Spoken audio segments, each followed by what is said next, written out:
Hi, blessed people. Welcome back to the channel, and thank you guys so much for stopping by. If it's your first time here, you are welcome to the channel. So, yesterday we celebrated 8 years in marriage, and you guys, how time flies. So, I shared on my community tab that I was going to share with you guys 8 lessons that I've learned in 8 years of marriage. So, let's jump right into it.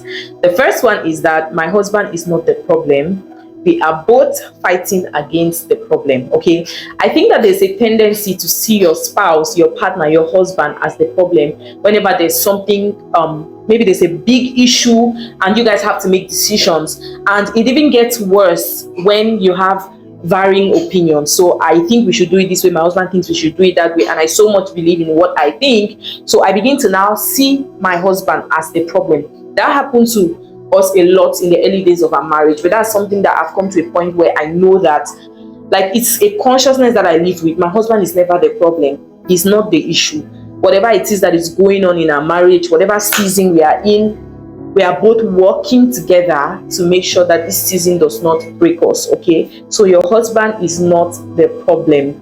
The problem is the issue. It might be coming through, sometimes even the problem might be coming through your husband. But when you constantly see your partner, your husband, as a problem, the problem becomes even bigger. But when you try to face what the issue is, like what could be causing this thing to happen like this, you are tackling the right issue and not I think most times you are tackling the results of an issue and not the issue itself. Okay, so the next one is not letting temporary emotions destroy family plans. Oh my goodness.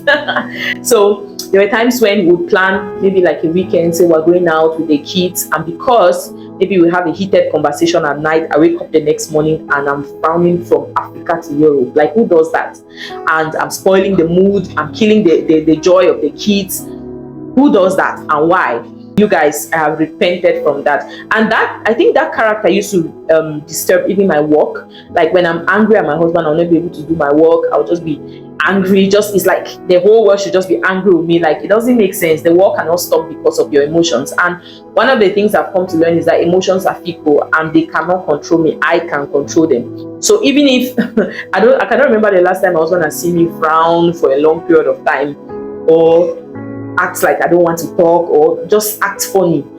It has been a long time, and I don't think it's something that I ever want to do, because it drains you. Okay, before it even drains your family, it just takes down the mood of the entire household. It doesn't light up the house, so it's not something to even practice. Okay, and worst of all, it doesn't change whatever situation it is that you guys are going through or dealing with. So you just have to come to a point where you realize that having mood swings, keeping malice and all of that is not something that you should be doing. One other thing I've learned in the past 8 years of marriage is that I have to take control of creating and maintaining certain family relationships with certain people, right? So I could identify people who have a family culture that I admire. It's my responsibility as a wife to create a relationship and to foster that relationship, because I cannot count. I mean, before, my husband is more extroverted than I am. And so he's more outgoing, he keeps relationships longer, and so he makes more of, you know how you become close to people because of your partner.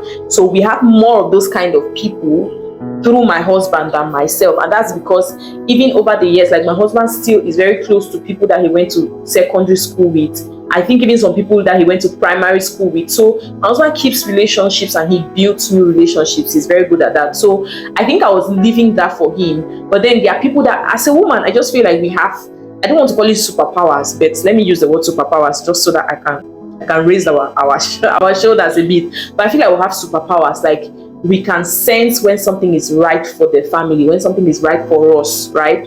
So I think that I cannot be wasting that gifting that God has given me to be able to identify and say, oh, this family or this person, even an individual, somebody that I can get close to. And I think I said it in one of my videos last year. I said that one of the things that I've done a lot in my life is allow my friends choose me. It's about time for me to start choosing my friends. So if I'm choosing a friend, then it means that that person's maybe their lifestyle kind of aligns with that of my family, because anybody that is my friend definitely has access to my family to an extent, right? So yeah, now this one I'm looking at my notes. This one I wrote down and I said periods in bracket weeks of constant back-to-back fighting, arguing, disagreement. And when I say fighting, I'm referring to, I put in bracket, arguments, disagreements, okay, doesn't mean that we are falling out of love, okay? Periods, weeks, and I specified weeks because you don't want to have months and months, because months will turn into years. You don't want to have months and months of disagreements and constant, like, it's just this air of, there's just something. And I think, to God be the glory, it has really been long that we had those kind of situations where we don't allow things go that long. Like, we don't have the luxury. I remember I said in one of my videos last year, and I said that a lot of the times we stay angry at our partners, and I'm going to film a dedicated video for this. We stay angry at our partners even when we can't remember why we got angry in the first place, but we choose to hold on to that feeling of that emotion of anger, just so that it's almost like we validate ourselves for being, like, it doesn't make sense, because you don't have 300 years to be with this person, you don't have 200 years to be with this person, so the time is short. So why are you wasting a whole day, 2 days, 3 days staying angry with your partner? It doesn't make sense. So for me, yeah. But what I was actually saying in this point is that weeks of constant back-to-back fighting does not mean that you guys are falling out of love, okay? I think there are different phases in marriage. I don't think myself and my husband can have a week of fighting, of being, even a day is just a waste of my precious life. I cannot. It's too much. Why do I want to carry the weight of annoyance and anger? It's too much. So yeah, but then we used to have that, and it got me to a point where I used to ask myself, like, why? And also because, like I've said before on this channel, my husband is not somebody that stays angry for long and keeps an attitude. And also a lot of the times I'll look at him and I'll admire his freeness, like how he doesn't carry the weight of emotional discussions and problems that happen, or arguments or debates that we have, and that some things that we don't seem to agree on, he lets go and we move on to the next, and then maybe we'll come back to it later. But eventually we always find like a common ground. But me then, that's the me back then, not me now. Me now I'm mature. Me then, I used to carry things on my chest like breastwear. I used to hold it to my heart. I used to be so, like, I mean, thank God for the grace of God, thank God for wisdom, thank God for growth. Okay, number 5, things don't always have to go my way, and it's okay. Hey, this one will give you freedom. Like, you see that neck pain that you can be having, that is like, it's like you cannot pen like this. Yes, because you're carrying if you think that everything has to go your way, that's not true. That's not true. One thing I've come to realize is that, first of all, we as women were more expressive. Then me again, I am even more expressive, so I can express my wants, I can express what I want, I can be like, so it doesn't always have to be about me, it doesn't always have to go how I want it. Sometimes it can go the way he wants it, and that's fine, it's okay. So right now I'm very quick to let go. Like, if I see that, and I always take my things to God, I always say, Father, this is my idea, this is how I think this thing should be, this is how my husband thinks it should be, let your will be done. I'm going to film a whole video. There are some things that I'm mentioning here, some points that I'm talking about here briefly, that I think I can film a whole video to really tell you guys how my thought processes go, why I'm able to now let go of certain things. Like, there's some battles that I don't fight anymore because my father does the fighting for me. Another thing that I've learned, another amazing lesson I've learned in the past 8 years of marriage, is that parenting comes stage by stage. Okay, when your child is 1, the strategies you're using for parenting is not going to be the same strategies you're going to use when your child turns 2. And as the age keeps adding, it keeps changing, and you have to be willing to learn and unlearn. Now, I was talking with my friend the other day, and I was saying that a lot of us, we go to school to become doctors, bankers, lawyers. We spend years. We are expected, if you are going to be recognized as an authority in a particular department, you have to study, you have to put in the work, you have to learn, you have to read what people have written about these things that you're trying to do now. Okay, but then when it comes to parenting, we just think that we can just become parents because we give birth to those children. It's not true. You cannot just become a parent. You have to learn how to be a parent. There are cases where you have to parent yourself. There's some aspects of your life where you need to re-parent yourself in to be able to now parent your children in those aspects. It's just like reading. I didn't grow up with the culture of reading. I know that when we used to travel, like, my dad would insist, oh, read that, but I didn't grow up with the culture of, oh, we have a small library in the house, oh, it's time for reading. You see, it's time for you to take a book and read.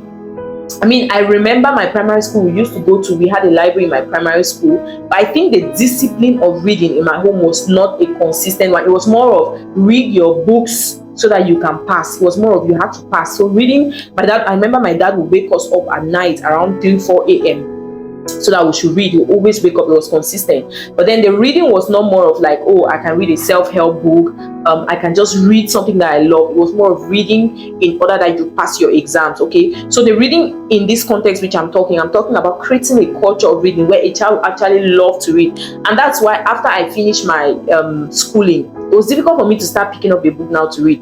And if I intend to actually take a master's, I think I'll need to train myself again with reading, which I think I've been trying. I've been doing a not so great job, but I think with my kids, I'm making that effort that when they come back from school, they have the option to pick up a book, whichever they want, and they read. Okay, so I think that with parenting, you have to actually parent. You have to parent per stage. You have to be willing to learn. I've actually paid for a course by this parenting coach, and she's going to be teaching how to understand your child's learning style, because I like to teach my children a lot, but I feel like sometimes I get frustrated because I don't know how to teach them. So I'm taking this course because I want to better myself and I want to know exactly how to be able to communicate and teach my children. So yeah, I think that's one of the most important lessons I've learned, and I just came into it much recently. I think like in the past 6 months, I've been in that place where I know that I've been praying about this thing. I've been asking the Holy Spirit to help me, but I know there's something I need to do. I need to learn from somebody that has walked this journey and seen that and has concrete proofs and can be able to now pour back into me to teach me how to go about the things that I want to achieve with my children and my family as a whole. Oh, this one is so important. In fact, I just feel like I keep saying all of them are so important, but some words must never be said. I know there are people who have sharp mouths. When they are angry, they cannot breathe. Just breathe and pause. Just pause a bit. Just pause a bit. Don't go and say what you cannot unsay. There are some words that you must never say to your partner. Once you have said a word, you cannot unsay it. Once you have said something, you cannot unsay it. So there are things that you should not ever say to your partner. Okay. Now, the last one I'm going to talk about, anybody that knows me personally knows that I am so big on this. Communication in marriage can never be outsourced, okay? You can never outsource communication in marriage. You cannot get your best friend to talk to your husband for you. You cannot get your mom to talk to your husband. They can do it, but they'll never do it like you. And they will not help you build a culture of communication in your family. So you must communicate with your partner. And for me, I think that that's something that I've always known from the onset of my marriage. It didn't take me 8 years to learn that. And because communication is also part of my life, like I like to communicate, I'm a communicator, if I should say that. I like having conversations, I like talking to people. But now I think in the past 8 years, what I've gotten to learn is that communication sometimes is silent. Communication sometimes is action. Communication sometimes, most times, should also be verbal, because verbal communication, you're actually saying it the way it should be said, okay? And you're putting your words together. This person is hearing what you're saying. Now, there can be misunderstanding when there's verbal communication, but then you get the opportunity to re-explain and say, oh no, this is what I mean. So that's why most times I always prefer verbal communication as opposed to texting, messages and all. But now, by texting, I'm always afraid, and I've gotten to a point of learning. I've learned that it's good to be careful how and when you text people and what you say. Messages can easily be misunderstood, can easily be screenshotted, can easily be, so I'm careful with how I send messages to people and what I say when I send messages. But if I'm with you physically, it's easier for me to express myself. But now in the context of marriage, I can send my husband a message whenever, however, okay? But then I'm still careful. I prefer like physical communication. But then the point here is that communication in marriage can never be outsourced.